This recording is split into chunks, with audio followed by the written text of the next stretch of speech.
gloire à Dieu ce matin. Avant que je prêche, recommençons par ces cantiques-là. Et l'amour de Dieu en mon cœur. Parce que la Bible dit, l'amour de Dieu est répandu dans nos cœurs par le Saint-Esprit qui nous a donné. Donc s'il y a l'amour de notre cœur, c'est que nous avons reçu l'Esprit de Dieu. Amen. Et qu'on entend encore ce cantique pendant 2 minutes, et ensuite je vais répondre à la parole. Louons le Seigneur, dansons pour la gloire du Seigneur. Gloire à Dieu. Jésus m'a pris mon cœur.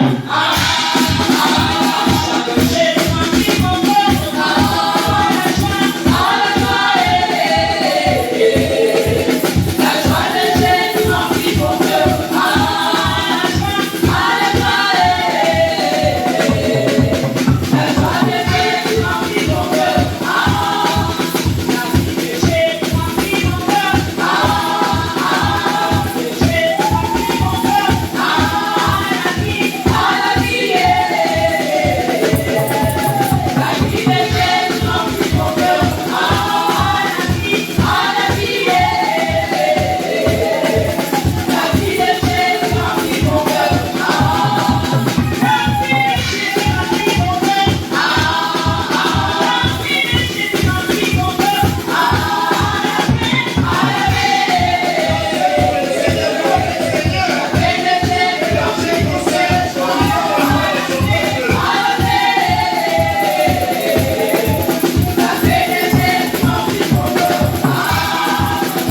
au milieu de nous. Amen. Regarde quelqu'un qui crie dans la maison de Dieu, tout s'écrit gloire. Camille m'a dit que dans ma vie, tout s'écrit gloire également. Oh, dites-le, c'est une déclaration prophétique. Dites dans ma vie, tout s'écrit gloire. Dans la maison de Dieu, tout s'écrit gloire. Je suis la maison de Dieu. Alors dans ma maison, tout s'écrit gloire. On va tu peux encore acclamer Jésus. Gloire à Dieu, c'est un matin spécial que Dieu nous donne dans sa présence. C'est un jour que Dieu a fait. Et c'est un jour de la proclamation de la bonne nouvelle. Puisque cette journée qui commence pour toi sera une journée de bonne nouvelle pour toi. Amen. Et ce que Dieu a dit, c'est une bonne nouvelle. Amen. Parce que Dieu te destine à beaucoup plus meilleur que ce que tu as pour l'instant. Alléluia. Amen. Je veux que tu restes ferme et que tu dises, mon lendemain sera meilleur. Et ne jamais perdre l'espoir. Vous savez, la Bible dit ceci, un chien vivant vaut mieux qu'un lion. Et tant que tu vis, tant que tu es là, même si les douleurs, les souffrances sont là, mais sache que le lendemain sera meilleur. Et que Dieu a toujours un projet pour toi. Amen. Parce que quand Dieu aura cessé d'avoir un projet sur ta vie, Dieu te retirera de cette terre. Mais tant que tu es encore là vivant, et même si les gens te méprisent, les gens disent que tu ne vales rien, parce que les gens n'ont pas su, ou peut-être n'ont pas encore découvert les richesses que Dieu a implantées en toi. Et un jour viendra où le Seigneur se levera et ta gloire resplendira. Je dis à quelqu'un, ta gloire resplendira. Ce n'est que question de temps. Reste ferme. Endure ce que tu dois endurer et persévère. Attends ton Seigneur et tu verras sa gloire. Il a dit ceci, lève-toi, sois éclairé, car ta lumière arrive. Vous voyez, quand la Bible dit ta lumière arrive, c'est que c'est un présent continu. Donc c'est dans un proche avenir. Alléluia. Il n'est pas dit lève-toi, ta lumière est là. Lève-toi, sois éclairé, ta lumière arrive. Donc c'est quelque chose qui est en cours et qui va se produire. Est-ce que tu comprends cela? Amen. Et quand tu n'as qu'à aller vers cela, comment en restant ferme dans le Seigneur? En restant confiant, en obéissant. Parce que la Bible stipule, si tu obéis, donc c'est ça la condition de valeur. Si tu obéis, alors je t'accorderai la cité. Si tu obéis, alors je t'accorderai la bénédiction. Si tu obéis, alors tu seras la tête et non la queue. Est-ce que tu comprends cela? Amen. Alors reste ferme, obéissant, inébranlable, regardant vers les consommateurs de notre foi, qui se nomme Jésus-Christ. Vous savez, le Père lui a donné un nom. Et ce nom est au-dessus de tous les noms. Afin que dans le ciel, sur la terre et sous la terre, tout genou fléchisse. Et que toute langue confesse qu'il est Seigneur. Amen. Donc, bien aimé, s'il y a un Seigneur, il est le seul qui soit le Seigneur.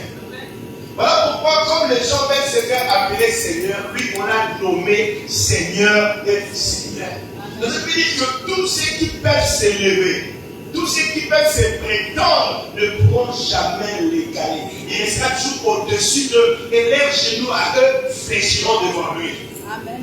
Et puisque tout fléchit devant lui, ayant reçu du Père tout pouvoir dans le ciel et sur la terre, et que toi et moi, lui appartenons, c'est que notre lendemain sera toujours joyeux. Amen. Et tu peux dire que mon lendemain sera meilleur. Mon lendemain sera meilleur. Voilà pourquoi dans ta vie, ce n'est qu'il ne te dise pas encore un point. Amen. Ceux qui te découvrent aujourd'hui, ils te jugent aujourd'hui, mais quand ils te verront dans 6 années, dans 2 ans, dans 3 ans, ils diront, mais ça c'est l'œuvre de l'éternel. Amen. Ils s'étonneront de voir ce que Dieu a fait. Car de même que l'enfant grandit, vous frérez les matins, oh, mais il n'était pas comme ça avant. Et de même, si on dit non, ce n'est pas comme ça que nous l'avons connu. Ouais, ils t'ont connu, ils m'ont connu, ils me connaissent tel que je suis, mais tel que je serai demain, ils ne le savent pas. Ça, c'est le mystère de Dieu. Et je dis, demain, tu seras meilleur. Amen. Demain, tu seras meilleur parce que la sémence qui est en toi, c'est la sémence de l'excellence. Crois à l'excellence. Car Paul a dit, Christ en moi, c'est l'espérance de la gloire. Je vais dire à quelqu'un que tu attends la gloire dans ta vie. Amen. Tu es dans l'attente de la gloire et cette gloire va se manifester. Amen. Comme il dit, sur toi, la gloire de Dieu apparaît. Amen. Vous savez, le monde n'attend qu'une chose, c'est ta révélation. Amen. Et ma révélation. C'est ce qu'elle dit. Paul dit, le monde attend la révélation de Fils de Dieu. Donc le monde attend que tu te manifestes. Et comprenez que la Bible dit également, tout sur l'apôtre Paul au livre de Romains, il dit encore, c'est que Dieu a connu, il les a appelés. Ce qu'il a appelés, il les a justifiés. Ce qu'il a justifiés, il les a glorifiés. Donc, bien aimé, Dieu t'a déjà glorifié. Ce qui veut dire que tu es un être de gloire qui va vers la gloire. Il reste assez que ta gloire apparaisse. Et cette gloire apparaîtra quand tu resteras ferme et ayant les yeux braqués sur Jésus. Alléluia. Amen. Et une des choses importantes que tu dois pratiquer dans la vie pour que cette gloire apparaisse et que ta destinée devienne une réalité, que les gens qui te connaissent aujourd'hui, demain, découvrent autre chose, c'est la prière de la foi. Dites après moi la prière de la foi. Vous savez, les diables ne craignent pas que les gens prient. Je veux que tu le saches. On dit bien que le diable craint la prière. Oui, mais pas n'importe quelle prière. Les diables ne craignent pas les gens qui prient. Les diables craignent les gens qui prient avec foi. Parce qu'il sait que tu peux prier, mais si tu ne crois pas, ça ne fera aucun dégât. Ça ne fera aucun mal. Mais ici, quand quelqu'un s'élève et qu'il prie avec foi, cette personne est capable de changer les situations. Cette personne est capable de déplacer les montagnes. Cette personne est capable de changer le temps. Et je dis à quelqu'un qu'aujourd'hui, tu changeras les temps de ta vie. Amen. Tu changeras les temps de ta famille. Amen. Et tu changeras les temps de ta situation. Amen. À cause de la prière de la foi. Amen. Alléluia. Bien aimé, vous ne contentez pas que de prier, mais priez avec foi et le diable aura peur. Et voilà pourquoi quand quelqu'un se met à prier avec foi, la première des choses qu'il constatera, ou qu'elle va constater, c'est que les montagnes vont commencer à bouger autour de lui. C'est comme si les montagnes voulaient l'écraser. Pourquoi? Parce que les montagnes sont secouées de point qu'ils se déplacent. Et quand les choses sont secouées, ça crée comme une sorte de tremblement de terre. Voilà pourquoi quand tu pries avec foi et que tu sens les choses devenir compliquées, sachez que le temps de la victoire arrive ou le temps va changer. Amen. Est-ce que tu comprends cela? Amen. Voilà pourquoi la Bible dit priez avec foi. Et le thème de ce matin, c'est la prière du juste, ses impacts et ses caractéristiques.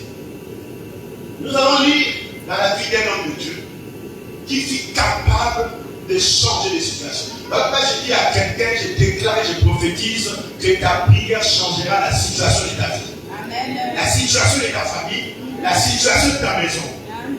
Parce que sa prière, c'est la chose à laquelle Dieu répond. Et la prière crée un lien fort. Nous verrons dans la vie d'un homme de Dieu qui a prié avec foi. Et l'impact qu'avait sa prière et les situations que cela a changé. Donc nous allons partir d'abord dans le livre de Jacques, chapitre 5. On va commencer par le verset 13 jusqu'au verset 18. La prière du juste, son impact et ses caractéristiques. La Bible nous dit ceci dans le livre de Jacques, chapitre 5, 13e au 18e verset. Quelqu'un parmi vous est-il dans la souffrance? Et bien, commence par une interrogation. Quelqu'un parmi vous est-il dans la souffrance? Qui prie? Quelqu'un est-il dans la joie? Qu'il chante des cantiques? Quelqu'un parmi vous est-il malade? Qu'il appelle les anciens de l'Église? Et que les anciens prient pour lui en loignant lui au nom du Seigneur.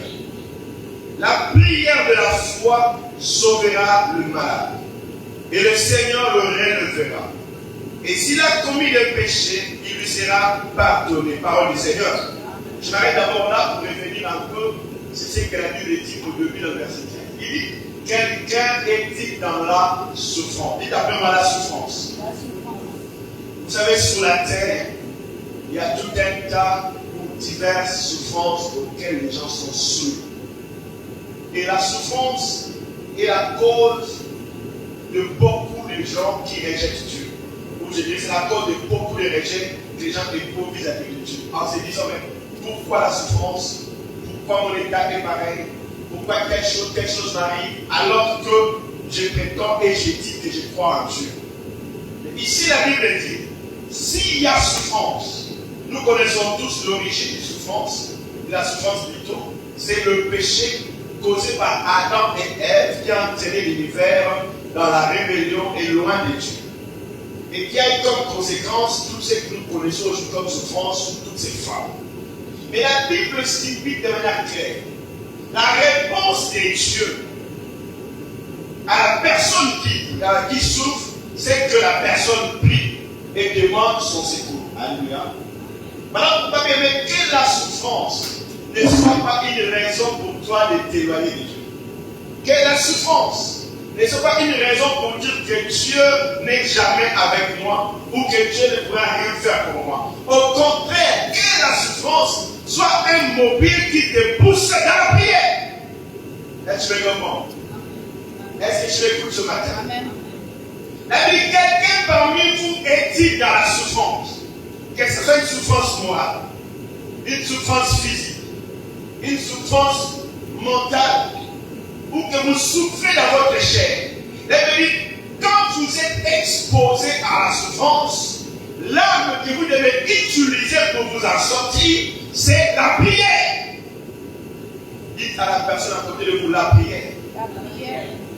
La souffrance doit vous amener à utiliser l'arme la plus puissante qui existe dans l'univers, qu'est la prière. Donc ne prenez pas la souffrance comme une cause ou une raison pour vous éloigner de Dieu. Au contraire, en vous éloignant de Dieu, vous êtes en train de vous détruire vous-même. Parce que vous laissez la souffrance vous dominer, vous accaparer et vous écraser. Alors qu'en vous approchant de Dieu, vous vous approchez de la personne capable de changer votre situation en choix. Voilà pourquoi je déclare ce matin à quelqu'un qui souffre, prie et déplore ses changements à choix. Amen. Même si cela prend un certain temps, mais le Dieu juste et fidèle qui dit, il répond aux prières. Si tu t'engages dans la prière, il changera tes pleurs en allégresse. Amen. Quand il dit vous plantez, vous sémez avec pleurs, mais vous récolterez avec allégresse. Amen. Vous savez, Dieu dans sa souveraineté fait chaque chose bonne en son temps. Amen. Il connaît le meilleur moment pour vous sortir de cette situation-là. Et il sait qu'en vous sortant de cette situation, vous aurez des opportunités qui vous amèneront là où vous devez aller et être. Dieu ne fait jamais les choses avant le temps. Et même voir la naissance de son propre fils a eu lieu qu'au moment fixé par Dieu. Et j'ai dit à quelqu'un, il y a un temps où tu sortiras de cette situation parce que Dieu en a fixé le temps pour toi. Amen. Et la seule chose que tu peux faire, c'est de prier. Et bien, quelqu'un parmi vous est-il dans la souffrance, qu'il prie. Et mais si vous êtes dans la joie, que faire? Donnez gloire à Dieu par les cantiques et le chant. Quelqu'un parmi vous est-il malade? Donc la Bible donne encore un autre aperçu de choses pour les personnes qui souffrent physiquement des maladies. Et quelqu'un parmi vous est-il malade? À toute situation, Dieu a une solution. Quelqu'un parmi vous est-il malade? Qu'il fasse appel aux anciens leaders. C'est-à-dire aux responsables, aux pasteurs, à ceux qui ont la charge de diriger, de dispenser les grâces de Dieu au travers de la parole. Qu'il fasse appel à eux. Pourquoi? Pour qu'ils prient pour lui. Qu'ils prient pour lui comment? En loignant d'huile. Bien aimé, la guérison fait partie de l'œuvre de la croix. Vous devez en être certifié que votre corps ne vieillira pas avant le temps. Moi, je refuse que mon corps vieillisse avant le temps. Parce que je sais que par l'œuvre de la croix, j'ai réussi non seulement le salut de mon âme et de mon esprit, mais aussi le salut de mon corps. Et que mon corps malade doit être guéri. Et que mon corps va suivre son temps normal jusqu'au moment fixé par Dieu. Voilà même pourquoi Moïse, même à l'âge de 120 ans, il était aussi fort. Alléluia. Amen. Alléluia. Amen. Mais qu'est-ce qui le rendait aussi fort? C'est la vie de l'esprit en lui. Amen. Or, la Bible dit, si l'esprit de celui qui a ressuscité Jésus d'entre les morts habite en vous, le même esprit donnera la vie à votre corps mortel. Est-ce que quelqu'un a compris cette parole? Là, il ne dit pas que l'esprit donnera la vie à votre esprit. Mais non, là, il est question de votre corps. Et tu m'entends très bien. Il est question de quoi? De ton corps. Il est question de mon corps. L'esprit de vie donnera aussi la vie, la santé, la force à votre corps mortel. Alléluia. L'esprit n'est pas mortel. Ce qui est mortel, c'est le corps. Est-ce que quelqu'un me suit ce matin? Amen. Et comme le corps est mortel, mais pour que l'esprit de Dieu en nous puisse accomplir son œuvre, il a besoin de ce corps. Et comme il en a besoin, il donnera la vie à ton corps. Et je déclare à quelqu'un ce matin que ton corps est la vie de l'esprit de Dieu. Amen. Mais il va falloir que toi tu sois ouvert à cette réalité et que tu comprennes que non, mon corps doit être d'une bonne vitalité. Pourquoi? Parce que par la croix, Jésus a guéri mon corps. Amen. D'ailleurs, il est dit dans 1 Pierre 2,24, lui dont le meurtrissure nous guérit de toutes nos maladies. Alléluia. Amen. Nous voyons que Dieu dit, pour nos maladies, les meurtrissures de Jésus nous donne la guérison. Donc ton corps a droit à être en bonne santé. Ton corps a droit de ne pas vieillir avant le temps. Vous savez, il y a des gens, quand vous les regardez, ils vieillissent avant le temps. Il a 30 ans, 40 ans, mais quand vous les regardez, il vous donne un peu de 60 ans. Ou même 80 ans. Pourquoi? Parce qu'ils portent tellement de fardeaux dans leur cœur. De fardeaux à exprimer. Et vous pouvez porter les fardeaux et Dieu vous donner une bonne santé et un corps encore plein de vitalité. Amen. Tout est question de la prière et de la foi que vous avez. Voilà, quand je dis, les diables ne craignent pas seulement les gens qui prient, mais ils craignent les gens qui prient avec foi. Les gens qui prient et qui s'attendent à des choses. Et là, il continue, il appelle les anciens qui prient pour lui en moyen d'huile. Et la Bible contient la prière de la foi sauvera le malade. La prière de la foi. Non pas la prière, mais la prière qui est dite, qui est faite avec foi. Mais nous connaissons la foi. La foi, c'est quoi? La foi est une ferme assurance des choses qu'on espère et une démonstration de celles qu'on ne voit pas. Laisse-moi te dire, certains disent que la foi est aveugle. Moi je dis la foi n'est pas aveugle. La foi n'est jamais aveugle. Parce que si la Bible dit la foi est une ferme assurance, mais c'est une assurance des choses que les yeux voient. Vous comprenez ça? Donc c'est que la foi n'est pas aveugle. La foi voit des choses que d'autres ne voient pas. La foi voit les solutions, voit les devenirs, voit la guérison, voit l'élévation, voit les succès, voit la sortie des choses. Donc la foi a la vue. Il voit certaines choses et il s'accroche à ces choses alors qu'il prie. Quelqu'un me comprend? Amen. Est-ce que tu me comprends? Amen. Alors arrête de dire que la foi est aveugle. On ne croit pas à l'aveuglement. On croit parce qu'on voit des choses et on s'attend à ces choses-là. C'est ça la foi. Une ferme assurance des choses qu'on espère. Je prends par exemple un exemple. Quelqu'un qui est malade, qui va être guéri. Il ne va pas dire, oh, je vais être guéri. Il faut qu'il voit d'abord la guérison. Qu'il voit son état changer. Que Dieu va changer mon état. Je vais devenir quelqu'un apte faisant ceci, cela. Et s'il le voit, alors qu'est-ce qu'il va s'accrocher à cette image? Et en s'accrochant à cette image-là, quand tu lui pries, qu'est-ce que Dieu vient? Il honore sa foi en lui accordant ce qu'il se croit. Quelqu'un me comprend? Voilà, il dit même de Moïse, sa foi était comme quelqu'un voyant l'invisible. La foi voit toujours. Tu ne peux pas dire que je crois si je ne vois pas autre chose. Mais si on regarde beaucoup dans les enfants de Dieu, ah, tu crois, oui, je crois, mais les choses sont trop compliquées, est-ce que ça va changer? Mais si tu dis déjà, est-ce que ça va changer? Est-ce que je vais avoir la solution? C'est que je ne vois rien. Je ne vois que le problème. Or, celui qui a la foi, qui voit les solutions, son langage change. Amen. Dites à la personne, ta foi s'est traduite par ton langage. Dites-lui, ta foi s'est traduite par ton langage. Tu ne peux pas dissocier ta foi du langage. Le langage traduit la foi que tu as. Le langage traduit l'espérance que tu as. Le langage de tes paroles traduit la détermination que tu as. Donc voilà pourquoi tu ne peux pas dire je m'attends à la guérison pendant que tu dis non, je ne sais même pas si Dieu va me guérir. Tu ne peux pas dire que je m'attends à l'élévation si tu dis non, je ne sais même pas si Dieu va m'élever. Mais celui qui garde la ferme assurance et prie à certainement quelque chose, en ayant la foi, il dit cette chose va arriver. Je l'attends et je sais que Dieu va le faire pour moi. Et ce, même si la situation semble compliquée et impossible. Voilà, elle dit la foi est une ferme assurance. Donc elle dit qu'il prie avec lui. Il prie avec lui afin que par la prière de la foi, la personne ou le malade soit guéri. Et je descends, je continue ma lecture pour aller maintenant dans ce que je parle comme sujet. Elle dit Élie était un homme de la même nature que nous. Il pria avec instance pour qu'elle ne plût point. Et il ne tomba point de pluie sur la terre pendant 3 ans et 6 mois. Puis il pria de nouveau et les cieux donnaient de la pluie et la terre produisit son fruit. Et donc ici, dans le message que je vais donner, on prend exemple d'un homme qui était prophétique. Il avait l'appel Élie, le prophète Élie. Et ce que j'aime dans ces textes, c'est qu'Élie l'appelait le présent comme un homme comme toi et moi. Élie n'était pas un super-homme.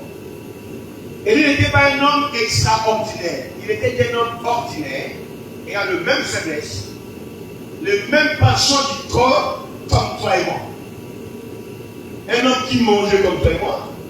Un homme qui pouvait boire et avoir soif comme toi et moi. Un homme qui pouvait avoir le même désir que toi et moi. Il était donc identique à tout homme. C'était comme les communs des mortels. Seulement cet homme a eu la grâce d'être appelé par Dieu. Évidemment, comme toi et moi sommes appelés aujourd'hui par Dieu. Alléluia. Amen. Car nous devons savoir une chose, que nous sommes des appelés de Dieu. Dieu t'a appelé, chacun à un niveau différent et pour une tâche différente. Mais la réalité est que Dieu nous a tous appelés. Voilà pourquoi le livre d'Éphésiens 2:10, il est dit seulement à réponse que nous avons été créés en Jésus-Christ. Créés en Jésus-Christ. Pourquoi? Pour l'accomplissement des bonnes œuvres. Donc personne ne peut dire qu'il n'a pas été appelé. Nous avons tous été appelés. Oui, certes, la Bible dit il y a beaucoup d'appelés, mais peu d'élus. Comme je l'ai dit hier aux gens qui m'ont écouté, Dieu appelle tout le monde. Appelle les gens. Mais les élus sont ceux qui confirment leur élection et la vocation. Quelqu'un me comprend? Amen. J'ai expliqué hier à ceux qui m'ont écouté. Dieu appelle tous. Tout enfant de Dieu est un appelé de Dieu. Tout enfant de Dieu, c'est quelqu'un pour qui Dieu a un projet. Tout enfant de Dieu ne devient pas par hasard, mais parce que Dieu l'a touché par la grâce.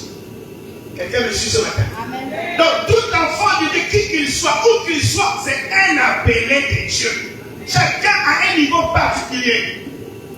Mais l'élection, maintenant chacun doit l'affermir.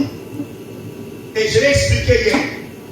Donc, Élie était pareil que toi et moi, quelqu'un qui avait été appelé, et lui par contre était appelé comme prophète. Si cité a mis, c'est comme prophète. De même que toi, tu vas être appelé comme chantre, tu vas être appelé comme pasteur, tu vas être appelé comme apôtre, ou comme prophète, mais aussi comme partenaire, comme intercesseur, comme protocole. Dieu t'a appelé. Oh, est-ce que je parle à l'assemblée des appelés ici? Amen. Alléluia. Amen. Mais c'est à toi de comprendre que Dieu m'a appelé. Ce n'est pas un nom, même si le pasteur t'a appelé, mais c'est par le pasteur que Dieu t'a appelé. Tu es un appelé. Pourquoi je ne sais pas, j'insiste? Parce qu'on attend souvent d'appeler. Non, ce sont que les appelés. Non, ce ne sont pas eux les appelés. Nous sommes tous des appelés de Dieu. Dites, je suis un appelé de Dieu. Je suis un appelé de Dieu. Alors, on dit, Jésus a fait nous un royaume des sacrificateurs. Pour que nous annoncions les vertus.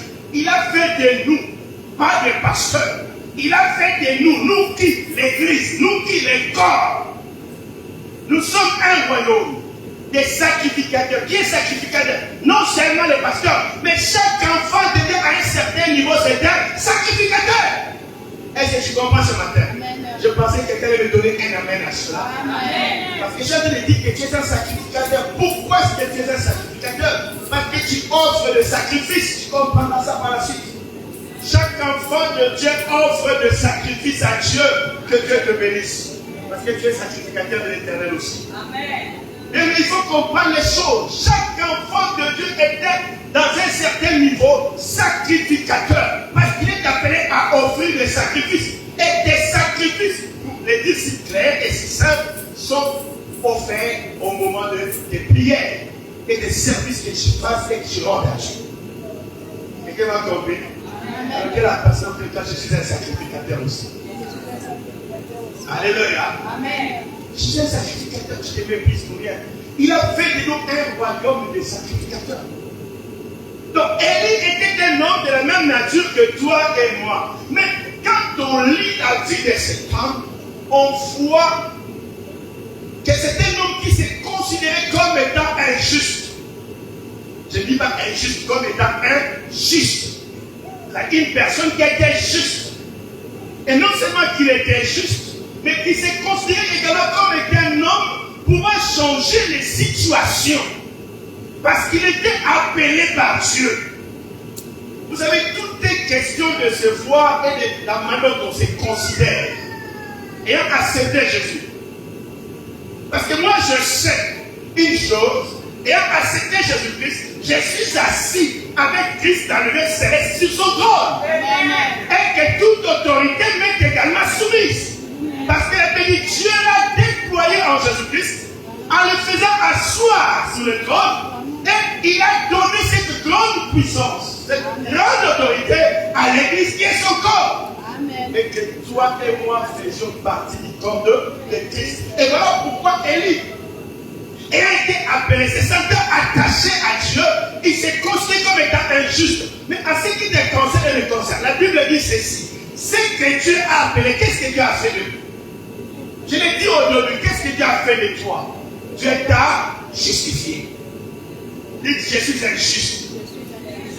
Oh, je ne t'attends pas. Je suis injuste. Je suis injuste. Amen.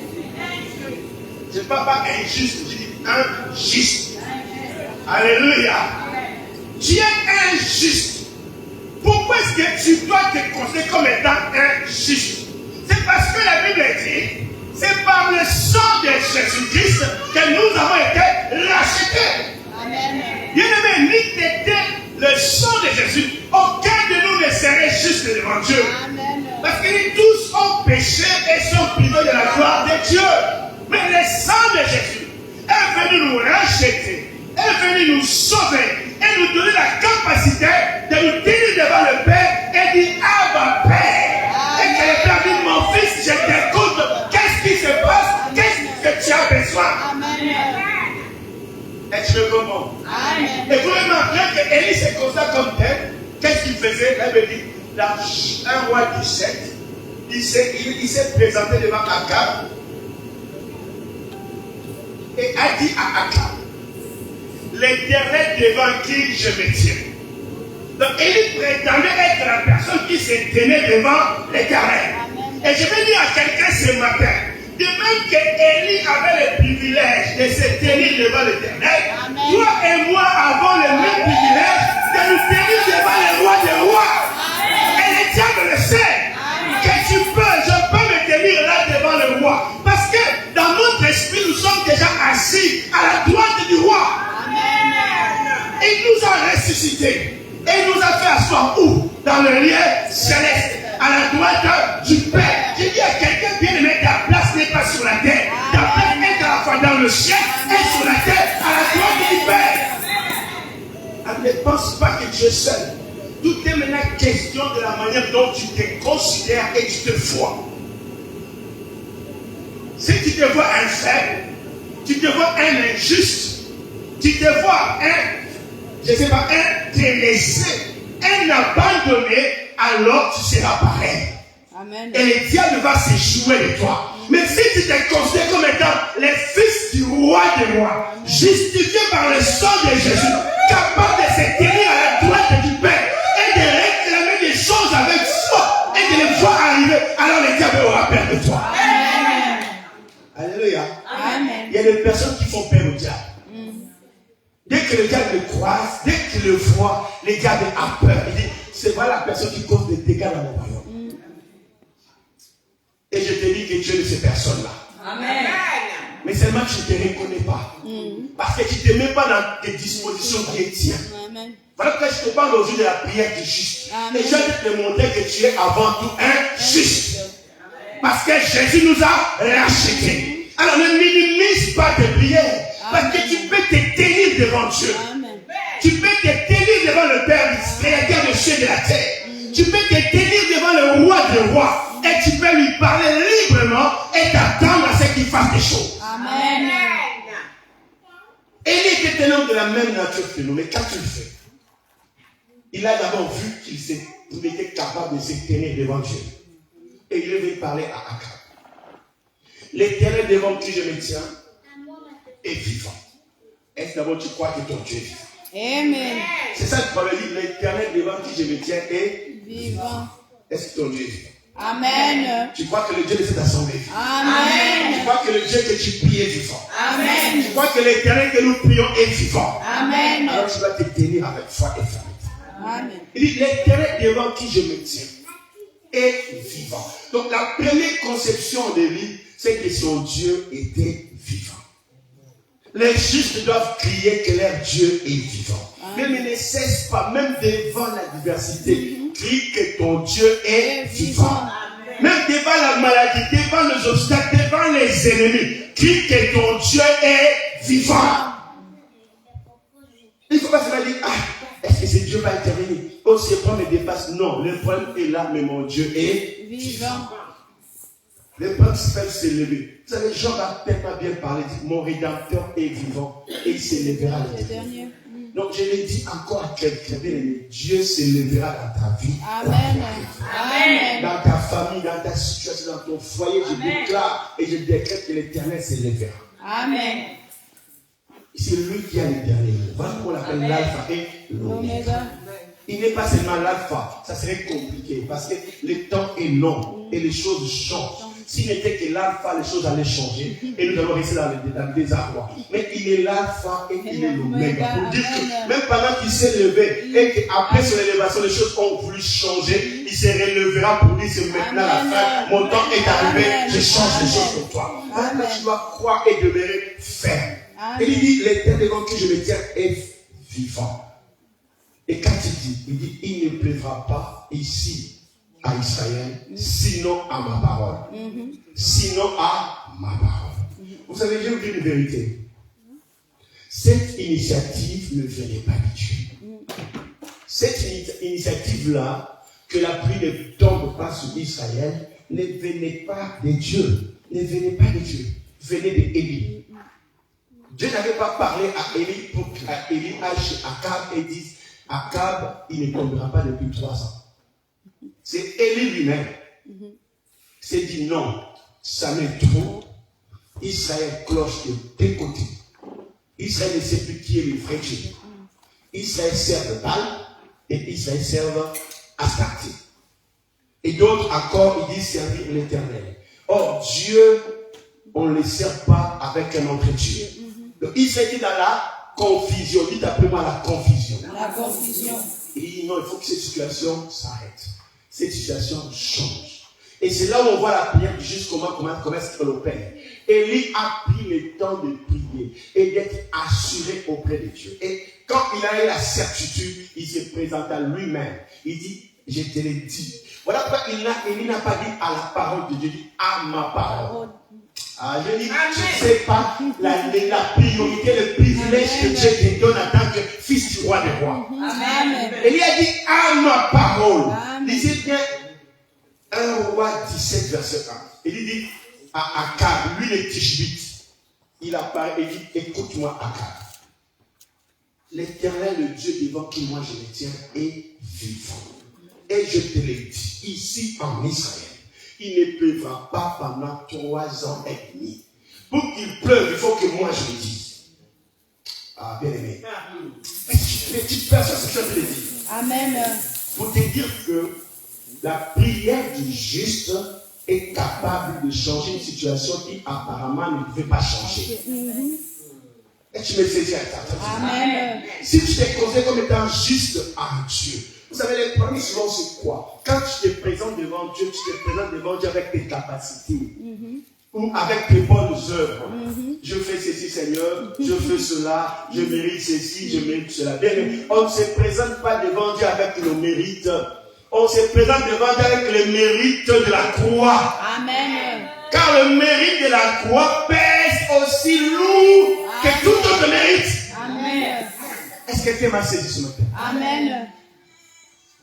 Les gens, quand tu te présentes avec tes propres mérites, ça ne va pas peser dans la balance de Dieu. Amen. Mais si tu te présentes en disant non Seigneur, je viens à toi à cause de la personne qui est morte sur la croix. Cette personne-là que tu as déclaré être juste, je m'accroche à lui et je viens au-devant de toi en son nom et couvert de son sang. Et là je te vois au même titre que son fils.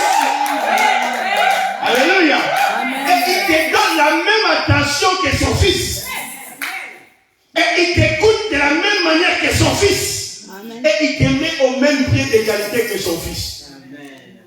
Et là, alors tu te retrouves juste et dans la balance, tu pèses. Dis, je pèse dans la balance à cause de la croix de Jésus. Je pèse à la balance à la cause de la croix. Et si tu découvres cela, tu comprendras que ta prière pèse aussi lourde devant Dieu que la prière de Jésus-Christ lui-même. Amen.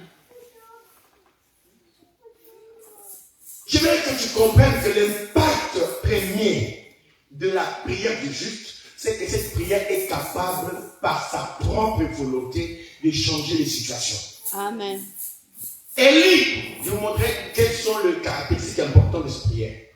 Élie n'a pas demandé à Dieu d'abord qu'il ne pleuve pas. Élie a décidé lui-même pour que les gens en Israël cessent de clocher des deux côtés. Il fallait que Dieu fasse quelque chose. Et il a pris l'initiative, il a pensé que arrêter la pluie serait une solution. Amen. Vous savez, Dieu ne prend pas toujours des initiatives. Dieu attend de fois que ses enfants prennent des initiatives. Amen. Qui décide que lui manifeste sa gloire pour que les choses changent. Voilà pourquoi Dieu nous a doté d'intelligence et Dieu ne nous impose pas, mais Dieu collabore avec nous. Amen. Je veux te dire, Dieu collabore avec toi. Il veut que tu utilises aussi ton intelligence pour lui demander des choses qui, lorsque cela se manifestera, cela va attirer sa gloire et va changer le temps. Amen.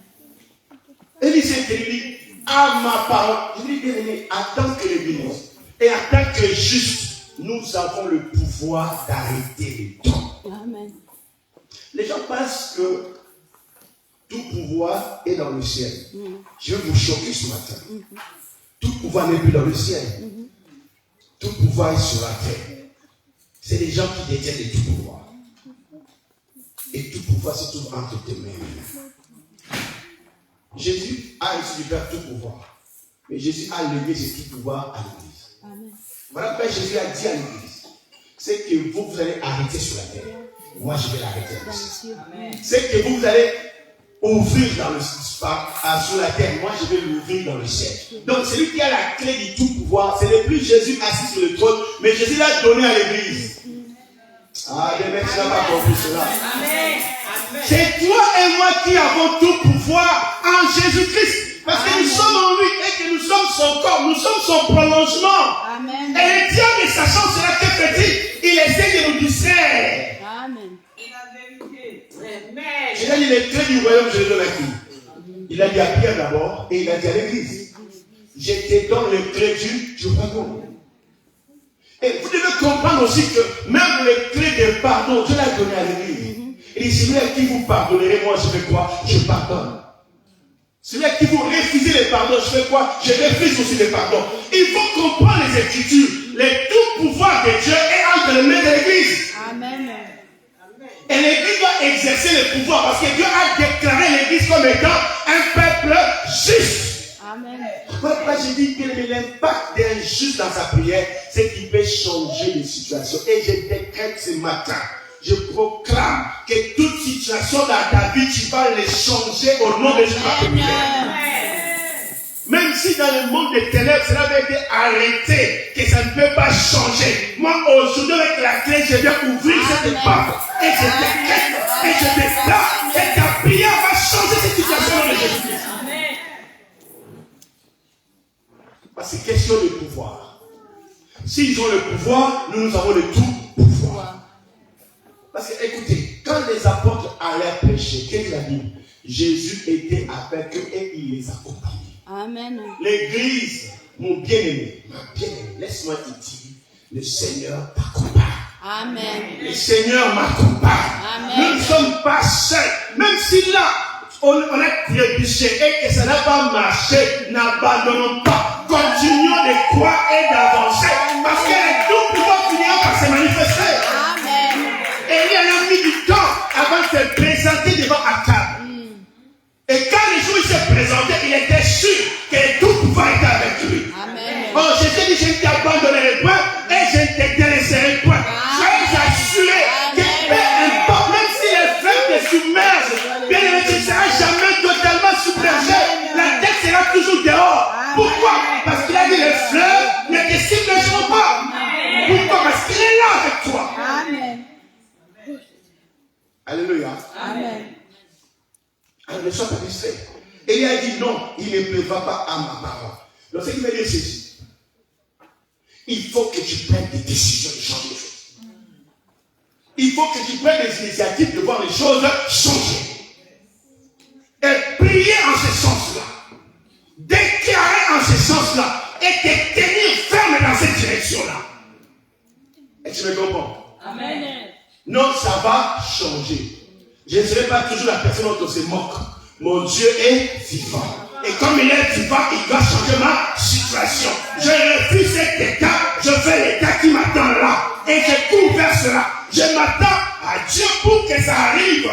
Amen. Est-ce que tu comprends cela? Amen. J'ai dit à quelqu'un ce matin, tu seras ce que sont tes pensées. Amen. Ce que tu rêves et tu crois.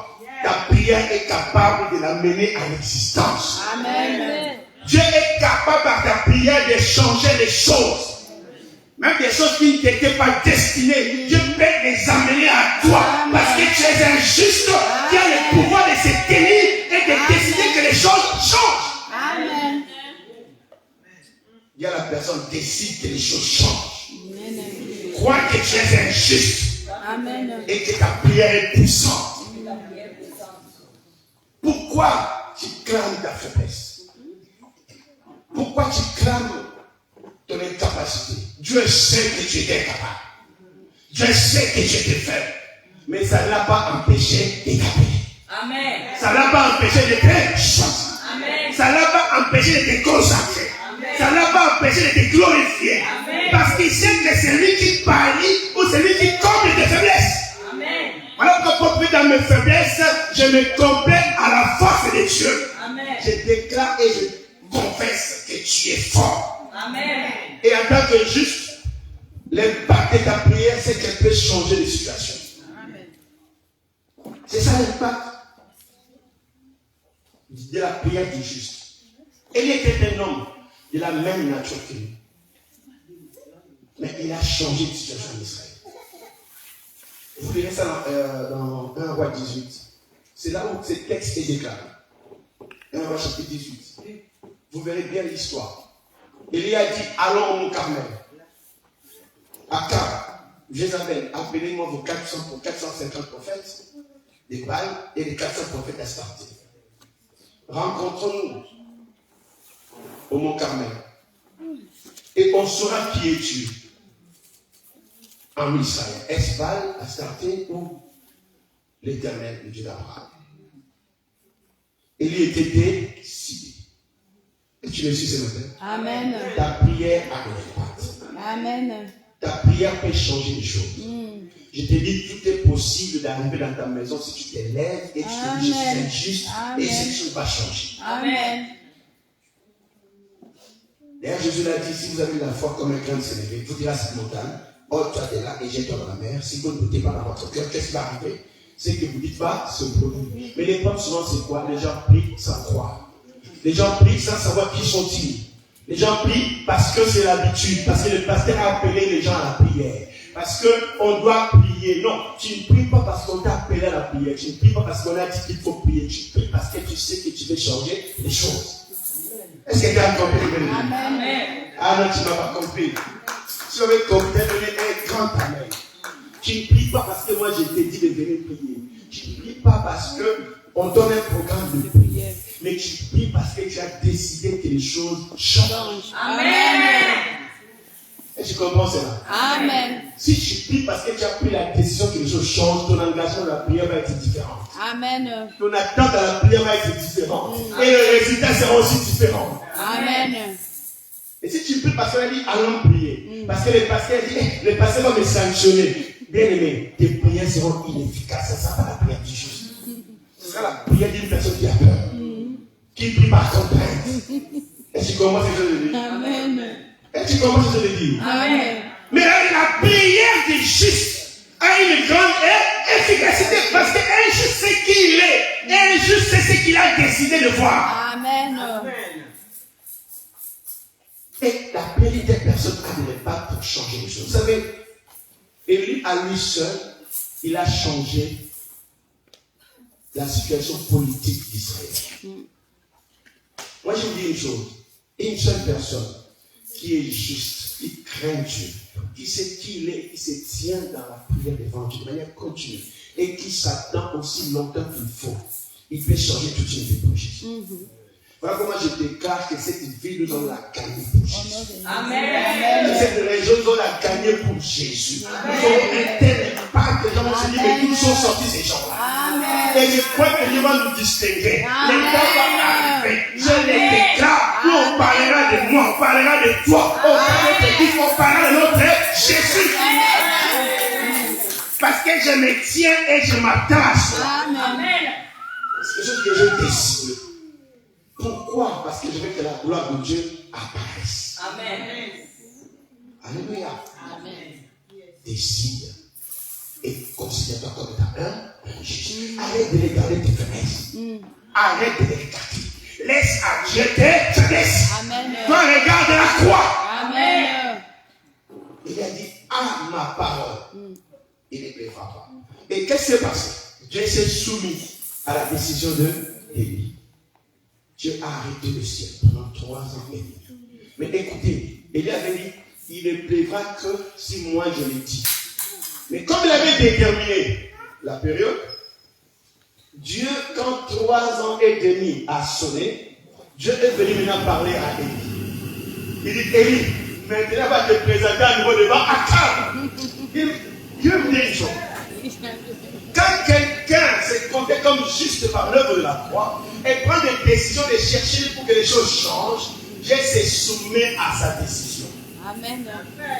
Dieu peut rendre des choses possibles, des choses qui ne l'étaient pas apparemment.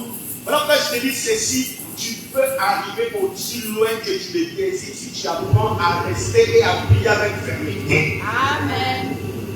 Tout est possible à celui qui croit. Mais une chose s'est passée. Comment est-ce que la prière d'Élie a-t-il eu des impacts? Élie a dû faire certaines choses. Et c'est ça que nous devons savoir maintenant. Les caractéristiques de la prière d'Élie. Et je dis l'impact de la prière de Jésus, c'est que cette prière peut changer n'importe quelle situation. Amen. Cette prière du juste, non seulement qu'elle peut changer n'importe quelle situation, mais elle peut également amener n'importe quel rêve à l'existence. Amen. Comprenez que la Bible dit Dieu agit en nous au-delà de ce que nous pensons et imaginons. C'est que la prière du juste qui est adressée avec foi, avec endurance, avec consécration et l'attente peut amener Dieu à amener tous les rêves que tu as à l'existence. Amen.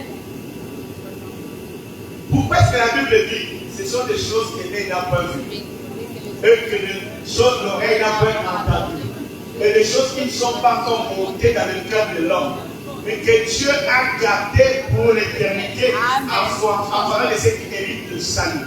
Donc, ça veut dire que, bien aimé, on pense qu'il va pouvoir posséder, mais avec nous, on possède encore bien. Il y a encore des choses que Dieu peut manifester que nous n'avons même pas encore imaginées. Donc, ton imagination, la mienne ne serait jamais en mesure de combler toutes les pensées de Dieu. Amen. Et toutes les ressources de Dieu. Les ressources de Dieu sont immenses, incommensurables, et capables de pouvoir à tout besoin. Voilà pourquoi l'apôtre Paul disait, mon Dieu pourvoira à tous vos besoins selon sa richesse avec gloire en Jésus. Non pas à certains besoins, à tous tes besoins, mon frère. Amen. Tous tes besoins physiques, spirituels, matériels, sociaux, Dieu pourvoira à tous tes besoins. Mais considère-toi comme un juste dans Jésus-Christ. Et prie avec foi. Et alors, quelles étaient les caractéristiques de la prière du juste qui a mené Dieu à changer la situation? Et c'est ça, c'est qu'il faut que tu éclaires encore ce matin. Alors maintenant, dans 1 roi, comme je vous ai vu, chapitre 18, et vous allez voir quelles étaient les caractéristiques de cet homme qu'on appelle Élie dans ses prières. Quelles étaient les caractéristiques de sa prière? Nous verrons 2 ou 3 choses avant de clôturer. Alors, 1 roi, chapitre 18.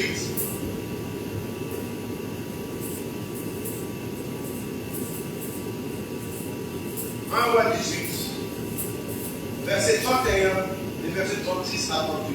Donc vous levez 31 jusqu'à 38, et nous on va sauter les versets. 1 Roi 18, on va faire le verset 21. Et bien, il dit ceci. Alors Élie s'approchait avec le peuple et dit, jusqu'à quand causerez-vous de mes côtés? Si l'Éternel Dieu allait après lui, si ses balles allaient après lui, le peuple lui répondit bien. Et il dit au peuple, je suis resté le seul, le prophète de l'Éternel, et il y a 450 prophètes de Baal. Et je commence, je saute, je vais le verset 36. Là, on nous montre maintenant la prière d'Élie. Élie dit alors à tout le peuple, approchez-vous de moi. Tout le peuple s'approcha de lui. Et Élie rétablit l'autel de l'Éternel. Alléluia. Élie, la première des choses qu'il a fait, c'est de rétablir l'autel de l'Éternel. Élie rétablit l'autel de l'Éternel. Et la Bible continue. Je suis dans le verset, je disais 36, hein, c'est ça? Non, 30. Je suis dans le verset 36. Hein? Voilà. Je suis dans le verset 30. Élie dit alors à tout le peuple, approchez-vous de moi. Tout le peuple s'approcha et lui. Et Élie rétablit l'autel de l'Éternel qui avait été renversé. Il prit 12 pierres, d'après le nom de Tumi, le fils de Jacob, auquel était averti, Israël sera ton nom. Je saute et je vais dans le verset 36. Au moment de la présentation de l'offrande, Élie le prophète s'avança et dit, Éternel, de la part d'Israël, Isaac, de la part d'Isaac et d'Israël, que l'on sache aujourd'hui que tu es Dieu en Israël, que je suis ton serviteur et que je fais toutes ces choses par ta parole. Réponds-moi, Éternel, réponds-moi, afin que ce peuple reconnaisse que c'est toi, Éternel, qui es Dieu, et que c'est toi qui ramènes leur cœur. 38. Et le feu de l'Éternel tomba, et il consuma l'holocauste, le bois, le pierre et la terre, et il absorba l'eau qui était dans le fossé. Dites d'abord la parole du Seigneur. Parole du Seigneur. Dans ces textes, la Bible nous présente quelques caractéristiques importantes de la prière d'Élie. Les justes. Alléluia. Amen. Donnez-moi la même différence. Amen. Et c'est donc qui était de même nature que toi et moi. La Bible nous donne quelques caractéristiques de sa prière. Elle dit, avant toute chose, avant qu'il n'adresse sa prière à Dieu, la première des choses que Élie a fait, c'est de rétablir l'autel. Dites après-moi le rétablissement de l'autel. Rétablissement de l'autel. Vous savez, la prière adressée à Dieu, ou l'offrande faite à Dieu, elle doit être faite sur un autel établi selon les normes de Dieu. Selon les normes que Dieu a établies. Dieu disait, quand je vous montrerai un endroit où vous devez m'offrir un sacrifice, je vous le dirai, et vous irez à cet endroit-là, et vous me bâtirez d'abord un autel sur lequel vous me livrerez, où vous m'offrirez des taureaux ou des agneaux. Il était question d'autel. C'est-à-dire que l'offrande, la prière, ne devait pas être adressée n'importe comment ou n'importe où. Mais il y avait un endroit où on rencontre Dieu. Amen. Quelqu'un me comprend? Amen. Et l'endroit où on rencontre Dieu, c'est un autel. Un autel, en réalité, c'est une porte. Un lien de contact entre le ciel et la terre. C'est un lien par où Dieu passe du ciel pour entrer dans la terre et agir dans le problème des gens. Voilà pourquoi dans l'ancienne époque, on bâtissait des hôtels. Vous dites, ce sont des lieux consacrés, des lieux spéciaux où les divinités doivent se manifester. On va entrer en contact avec les divinités. Et Israël aussi bâtissait des hôtels. Mais gloire soit rendue à Dieu, car il y a quelqu'un qui est venu. Un jour, il a vécu comme un homme. Il a vécu comme tous les hommes, à l'exception qu'il n'a pas commis de péché. Et cet homme a bâti pour nous un hôtel que rien ne peut renverser.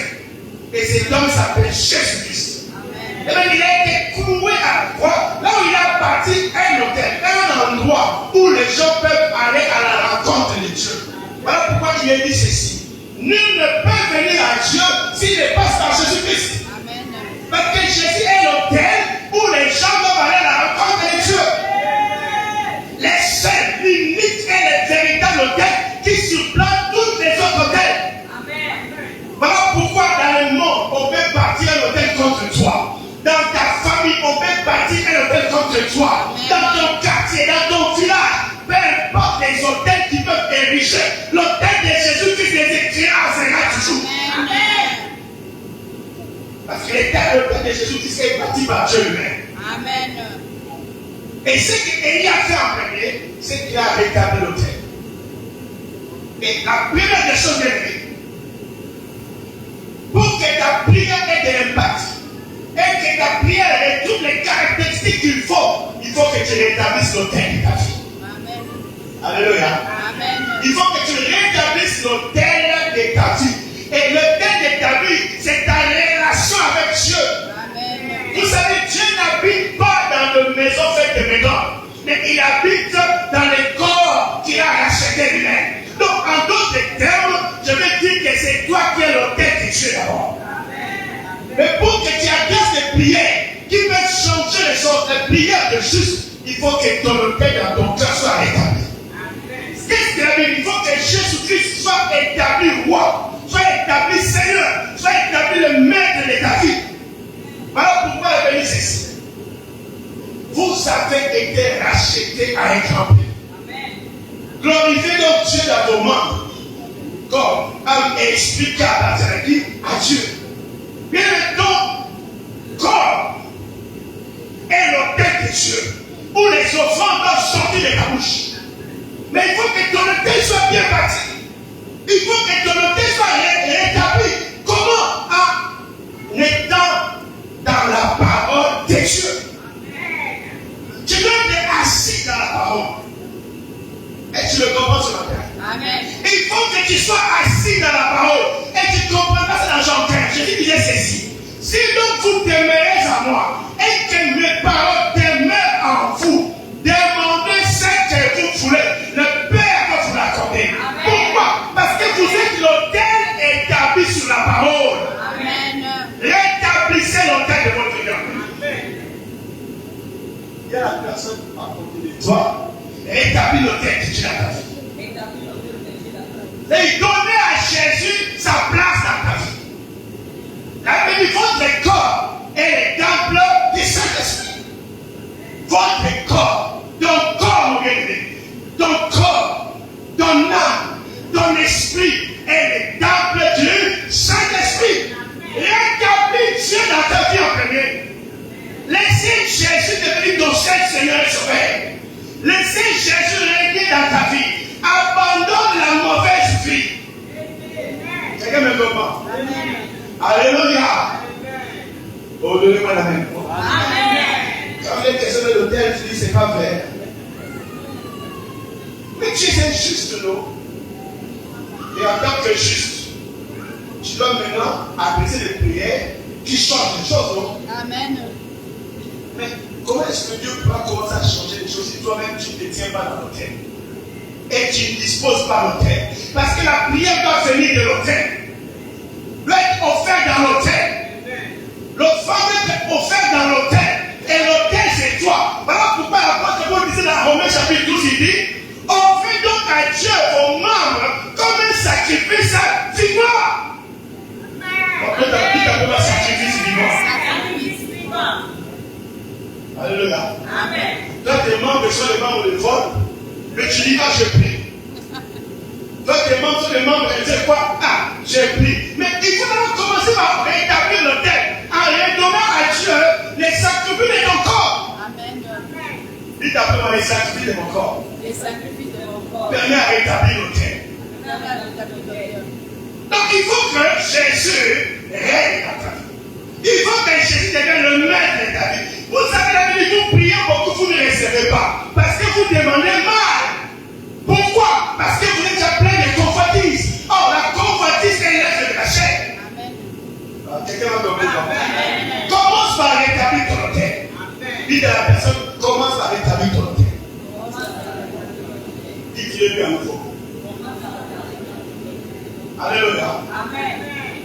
Vous savez, nous sommes des gens de prier, non? Certains ont le projet juste après là. Les choses qui vont aller faire. D'autres, même quand ils viennent à l'église, il faut que le pasteur voit que je suis bon, et que je suis bien, et que je ne fais pas ces choses-là.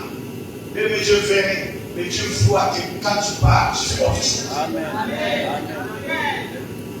Alléluia. Amen. L'image que tu me donnes me contente. Mais est-ce que ça contente Dieu? Parce que Dieu voit l'image que tu as derrière. Amen. Quelqu'un m'a compris? Amen.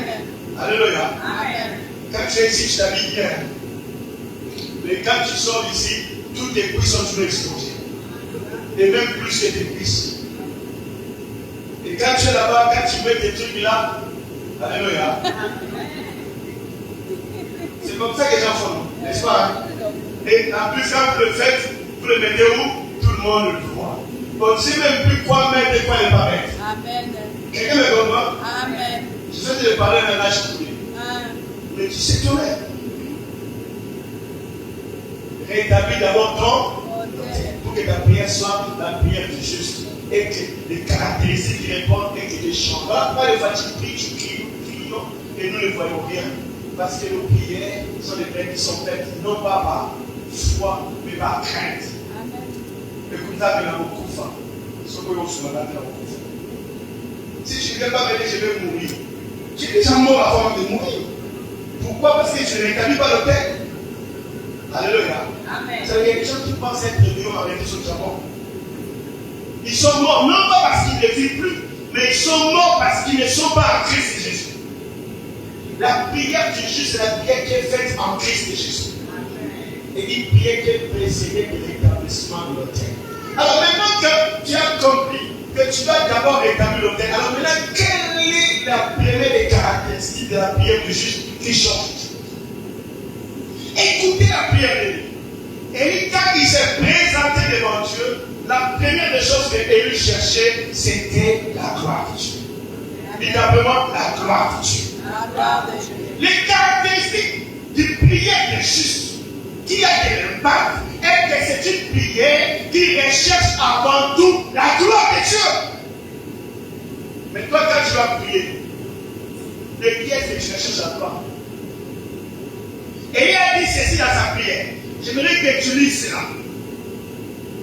Au moment de la présentation de l'offrande, Élie le prophète s'avança et dit: Éternel Dieu d'Abraham, d'Isaac et d'Israël, que l'on sache aujourd'hui que tu es Dieu en Israël. Alléluia. Amen. Élie ne cherchait d'abord une chose, que non seulement les gens le reconnaissent lui, ça c'est après, mais d'abord que les gens reconnaissent le Dieu d'Israël qui était dit, que lui servait le Dieu d'Israël. Bien aimé, pourquoi veux-tu être béni? Pourquoi veux-tu être guéri? Pourquoi veux-tu être élevé? Pourquoi veux-tu réussir? Pour qu'on t'applaudisse, pour qu'on t'acclame, ou pour que les gens sachent que Dieu est capable de faire des choses qui dépassent la manière. Voilà pourquoi les gens prient d'abord pour qu'eux, on les reconnaisse. Quand ils arrivent à ce stade, ils oublient Dieu. Vous comprenez ça? Amen. Ils oublient Dieu. Parce qu'ils ne priaient pas pour qu'ils soient bénis avec le sens que Dieu est béni. Mais ils priaient pour qu'ils soient bénis afin qu'ils montrent aux gens: regarde-moi, je suis béni. Dis à la personne: attention. Tu attends pas longtemps. Et ils cherchaient d'abord la gloire de Dieu. Mais les premières caractéristiques d'une prière qui change les choses, c'est une prière qui cherche qui recherche la gloire de Dieu. Amen. Et je vais vous dire une vérité. Quand vous recherchez la gloire de Dieu, Dieu va vous faire participer à cette gloire-là. C'est ce que beaucoup de gens ignorent. Quand vous recherchez que les choses se passent, afin que l'on reconnaisse Dieu, quand Dieu accomplira ces choses, Dieu vous fera participer à cette gloire. Et les gens vont vous reconnaître aussi. Amen. Mais vous, le but d'abord, c'est quoi? Que l'on sache qu'ils se sont moqués de moi pour rien. Je vais le prouver. Tu veux prouver qui? Bien aimé, la vie n'est pas une course contre les autres. Parce que chacun a son propre ligne de parcours. Regardez les stades. Quand les gens courent, qu'est-ce qu'ils font? Ils mettent des lignes et chacun doit courir dans sa ligne. Amen. Alléluia. Amen. Est-ce que tu me comprends ce matin? Amen. Tu fais la course à personne. Tu cours derrière personne. Mais tu es en train de faire ta propre course. Et dans ta course, cherche d'abord que la gloire de Dieu se manifeste. Amen. Prie pour que les gens voient que tu as un Dieu vivant. Amen. Prie pour que les gens voient que le Dieu que tu sais, que nous servons est capable de faire des choses. Prie pour que les gens donnent gloire à Dieu, se convertissent et soient sauvés au travers de ta vie, qu'ils voient l'aide de l'Éternel. Amen. Mais ne prie pas pour que les gens te voient. Les bonnes souvent c'est ça, les motivations de prière ne sont pas bonnes. Moi dans cette église, ils sont moqués de moi. Je vais gérer 50 jours.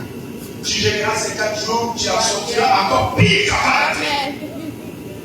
Je vais leur montrer. Et moi aussi, je peux faire quelque chose. Dieu ne fera rien. Parce que tes motivations sont impures. Elles ne sont même pas des motivations injustes. Injustes. Ne prie pas pour prouver aux autres. Injuste, ne prie pas pour se montrer. Injuste, recherche la gloire de Dieu. Dans tes prières, peu importe tes besoins, tout sera pour la gloire de Dieu. Il y a des gens qui sont malins, ils pensent pouvoir mentir. Dieu connaît le cœur, ils sont lents. Tu dois, Seigneur, bénis-moi, Seigneur, les gens sauront que c'est toi qui m'as béni. Mais Dieu sait que non, il est en train de jouer. C'est juste pour que Dieu le bénisse, mais les gens ne sont pas dit, c'est Dieu qui a fait. Il va appeler, j'ai posé dur pour arriver là. Mais tu penses que les autres ne bossent pas dur? Elle me dit, la victoire n'appartient pas à ceux qui courent, ni à ceux qui sont malins ni intelligents. La victoire appartient à Dieu qui est le maître de temps et de circonstances. J'ai étudié à mourir, j'ai même veillé toutes les nuits. Mais c'est pas que le Seigneur avoir veillé. Mais ils n'ont pas réussi. Mais toi tu as réussi. Alléluia. Amen. Recherche d'abord quoi? La gloire De Dieu. C'est la première chose. Recherche la gloire de Dieu. C'est la première caractéristique de la prière. Juste. Et le deuxième, la Bible dit ceci. Et lui a dit ceci. Dans ce chapitre, dans ce verset, il dit aujourd'hui que l'on sache que tu es Dieu en Israël. Et de deux, que je suis ton serviteur. Et de trois, que je fais toutes ces choses par ta parole. Alléluia. Amen. Alléluia. Amen. Laissez-moi commencer par le troisième. Avant d'arriver au deuxième, selon l'ordre du cycle. Et il a dit d'abord que l'on sache que l'Éternel était Dieu. Et deuxièmement, que l'on sache que je suis ton serviteur. Et troisièmement, que l'on sache que je fais toutes ces choses selon ta parole. Alors moi, je commence par le troisième avant de finir par le dernier. Alléluia. Amen. Je dis pourquoi je commence par le troisième? Parce que tout simplement, en tant qu'enfant de Dieu, la Bible dit ceci, si tu obéis, je dis bien aimé, la Bible se résume par ce petit mot-là. Si tu obéis, pour dire que tu peux proclamer le nom de Dieu dans ta bouche, si tu n'obéis pas, il n'y aura pas de résultat. Amen. Et là, il dit que l'on sache, un, que tu es Dieu, deux, que je suis ton serviteur, trois, que j'agis sur ta parole. Donc je commence par le troisième. Et je vais vous dire ceci. Pour que ta prière soit efficace et que ce soit la prière du juste qui a de l'impact et qui change des choses, il faut que ta prière soit selon la parole de Dieu. Amen. Alléluia. Amen. Alléluia. Amen. Il faut que tes prières soient selon la parole de Dieu et que tes actes que tu poses, tu puisses les poser selon la parole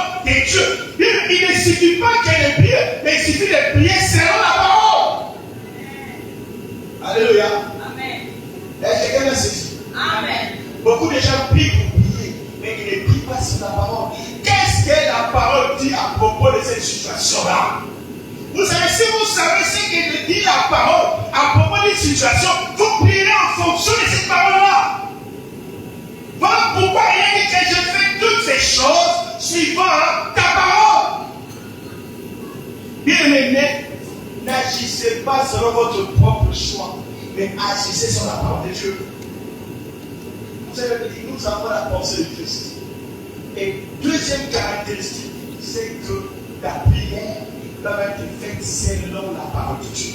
Et pour conclure, la troisième caractéristique de la prière du juste, c'est que c'est une prière où tu dois chercher à ce que les hommes sachent non seulement que Dieu est Dieu, mais aussi que tu lui appartiens.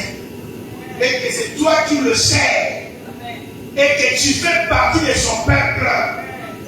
Alléluia. Amen. Vous savez, il y a un jour, Dieu était assis sur son trône. Et je pense que le Dieu était assis à côté de lui. Et le Dieu regarda sur la terre, il a vu le juste parler. Et le Dieu s'est souvenu. Dieu s'est souvenu. Parce que les justes étaient, disaient-ils, oh, pourquoi souffrons-nous?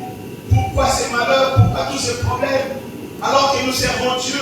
Et puis Dieu s'est souvenu. Et Dieu a fait appel au livre. Et Dieu a dit, ainsi dit l'Éternel, vous verrez maintenant la différence entre ceux qui me servent et ceux qui ne me servent pas. Donc, bien quand tu pries, la troisième question de la prière du juste, c'est que Dieu montre que tu es en train de le servir. Amen. Alléluia. Amen. Que tu as crié en lui, que tu l'as accepté et que tu vis dans sa parole alors qu'il s'élève et qu'il agisse. Alors, demeure dans cette position. Amen. Jusqu'à ce que l'Éternel viendra. Amen. Voilà que je dis à quelqu'un pour continuer. Si tu vas dans cette démarche, tu verras la gloire de Dieu. Amen. Et je prophétise que cette année ne se terminera pas. Et Dieu s'élèvera dans ta vie. Dieu s'élèvera dans cette assemblée. Dieu s'élèvera dans ce que nous faisons. Et le monde va voir que quelque chose est en train de se passer. Parce que nous ne cherchons pas la gloire de l'homme. Nous cherchons la gloire de Dieu. Amen. Et les recherches la gloire de Dieu. Ceux qui honorent le Seigneur va les honorer. Amen. Donc je décrète ce matin, je déclare pour ta vie.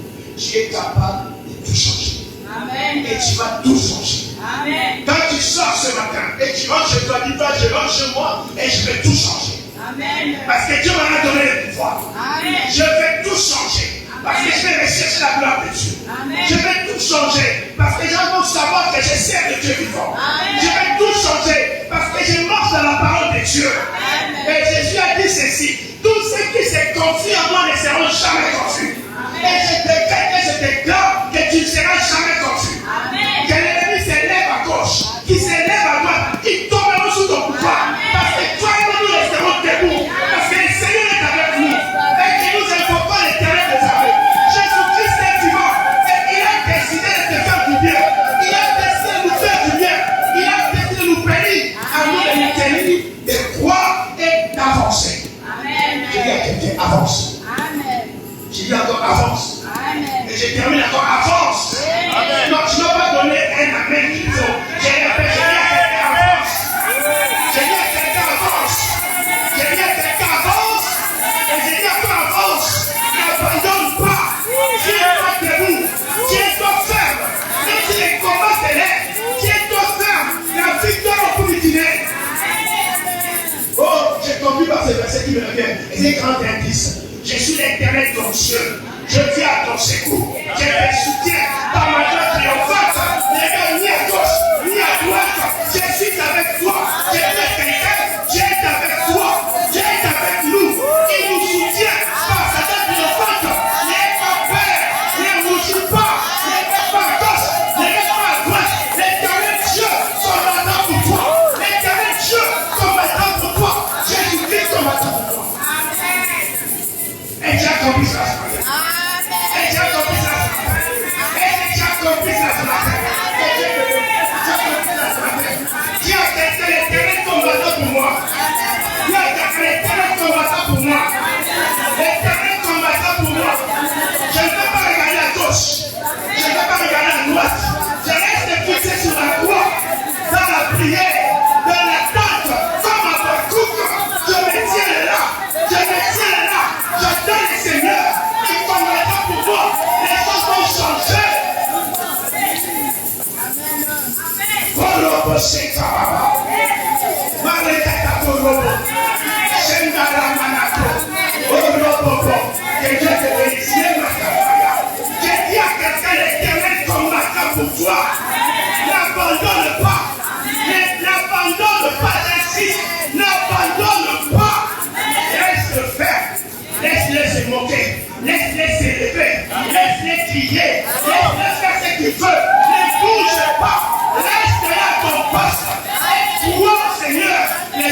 changer. Et je vais donner un meilleur à mettre dans l'esprit. À quelqu'un dans l'esprit. Ton nom est Bataka. Shemaro. Bakare Basaka. Kotore Manafaya. Ferme tes yeux maintenant, ferme tes yeux. Parce que la reine combattant pour toi. Et commence à prier maintenant le Seigneur. Commence à prier Dieu maintenant. Oroposeka. Commence à prier. Et là d'abord commence à prier. N'abandonne pas. Le sang de Jésus t'a justifié. Le sang de Jésus m'a justifié. N'abandonne pas. Oh, merci Jésus. Parle à Dieu, sois béni. Car aujourd'hui, Dieu te dit, tu es le juste en Jésus-Christ. Et révèle les caractéristiques et prie et attends-toi. Tu es malade, prie, il te guérira. Appuyez de la foi qui est malade. Tu es dans la souffrance, prie. Il donnera la solution. On ne peut pas à Dieu, prie bien, prie. Prie le Seigneur, continue de prier maintenant. C'est notre esprit qui est connu, prie le Seigneur. Chevalemata, Kokolema, Yamalebata Koko. Parle à Dieu sur les fardeaux que tu as sur le cœur. Parle à Dieu de cela. Ne regarde pas l'autre, ni l'un ou l'autre. Mais toi, parle à Dieu. Réponds ton cœur devant Dieu. Tiens-toi comme quelqu'un qui est juste par le sang de Jésus-Christ. Chevalemata, Popolemata Kalema, Shekatabarumo. Thank you, Jesus. Merci, Jésus. Merci, Jésus. Que tu lèves ta main droite. Lève ta main droite et dis après moi, je suis juste. Par le sang de Jésus. Plus fort, je suis juste. Par le sang de Jésus. Je suis juste. Par le sacrifice de Jésus. Ma prière est capable de changer toute situation. J'appelle Dieu mon Père. Et Dieu me répond mon fils ou ma fille. Au nom de Jésus. Je suis capable. Par le sang de Jésus. Le sacrifice de Jésus. De faire descendre le ciel sur la terre. D'écrire une nouvelle histoire pour ma vie. Au nom de Jésus. Parce que sur la croix, Jésus a versé son sang. Sur la croix, Jésus m'a accepté et m'a réconcilié avec le Père. Et maintenant, je peux me tenir et je me tiens à la droite du Père et revêtu de l'autorité de Christ est capable de faire mouvoir les choses du ciel sur la terre. Et je sais que maintenant, les diables ont peur de moi, les sorciers ont peur de moi, les démons ont peur de moi, parce que je suis revêtu de lumière, je suis revêtu de Christ, je suis revêtu de Dieu, comme un fils de Dieu, comme un fils de Dieu, en Jésus-Christ. Toutes mes prières seront exaucées, tous mes vœux se réaliseront, et le monde verra la gloire de Dieu que je sais, la gloire de Dieu en qui j'ai cru, la gloire de Dieu que je suis. Le monde verra que Dieu est Dieu et que je suis son enfant. La révélation que le monde attend de moi, le monde le verra. Parce que le Dieu d'Abraham, le Dieu d'Isaac, le Dieu de Jacob, le Dieu de la maison du Père, le Dieu de Pasteur Paul, le réalisera pour moi. Au nom de Jésus, au nom de Jésus, je décrète et je déclare que ma situation, à partir de maintenant, vient de changer. Au nom de Jésus, je décrète et je déclare qu'à partir de maintenant, ma situation financière, ma situation sociale, ma situation psychologique, ma situation dans la vie. Viens de changer positivement. Viens de changer positivement. Au nom de Jésus-Christ. Au nom de Jésus-Christ. Dans ma maison, les choses ont changé. Positivement. Au nom de Jésus. Dans mon travail, les choses ont changé. Je les décrète. Je les déclare positivement à ma faveur. Au nom de Jésus. Dans mes études, les choses ont changé positivement. Au nom de Jésus. Acclamez le Seigneur. Acclamez le Seigneur. Merci. Acclame, acclame, acclame, acclame. Parce que les choses viennent de changer maintenant. Je déclare que l'épée de l'ennemi sur ta vie vient d'être ôtée maintenant. Amen. La condamnation sur ta vie vient d'être ôtée maintenant. Amen. J'ai une personne importante dans ce pays. Amen. Je le décrète, je le déclare, j'ai une personne importante. Amen. La vie n'est pas finie. Amen. Si les gens l'avaient fini, moi je vais te la restaurer. Amen. Regarde ce qu'ils disent. Ma vie a changé. Ma vie a changé. Dis-le à quelqu'un, dis-le à quelqu'un. Ma vie a Dis-le à changé. quelqu'un, ne dis pas, dis-le à quelqu'un. Ma vie a changé. Alléluia. Amen. Ah, est-ce qu'on peut acclamer son fort?